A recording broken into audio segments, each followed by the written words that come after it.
Bruxelles, place du Luxembourg. Ce vendredi, il est à peu près 17h30 lorsque le représentant d'Ujamaa prend la parole. On ne peut pas rester silencieux.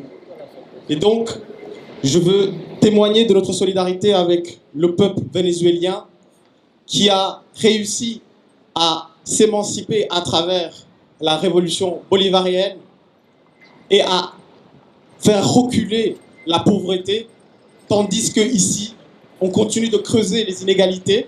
Le discours, résolument anti-impérialiste, surprend. La nouvelle génération, la jeunesse panafricaine, on est conscient, on est de plus en plus conscientisé par rapport à la situation et à l'ordre du monde.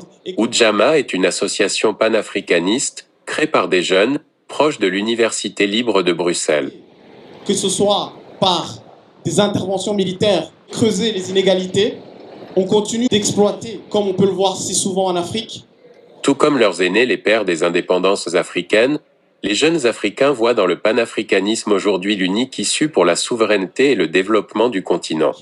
Je tiens ici à faire un hommage à l'AES, qui est l'organisation de 3 États africains, le Niger, le Mali et le Burkina Faso, qui fait aujourd'hui l'objet d'attaques de la part de puissances impérialistes, tout comme le Venezuela.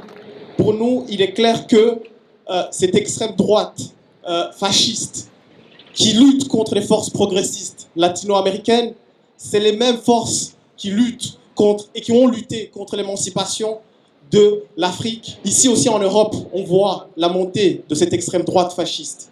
Je pense qu'il est temps que les acteurs politiques ici, notamment ceux qui se disent du centre et de la gauche, de vraiment commencer à prendre position, parce que nous, on sait qu'à un moment donné, si cette extrême droite fasciste, qu'elle soit au Venezuela, qu'elle soit active au Yémen, à un moment donné, elle se retournera aussi contre nous ici.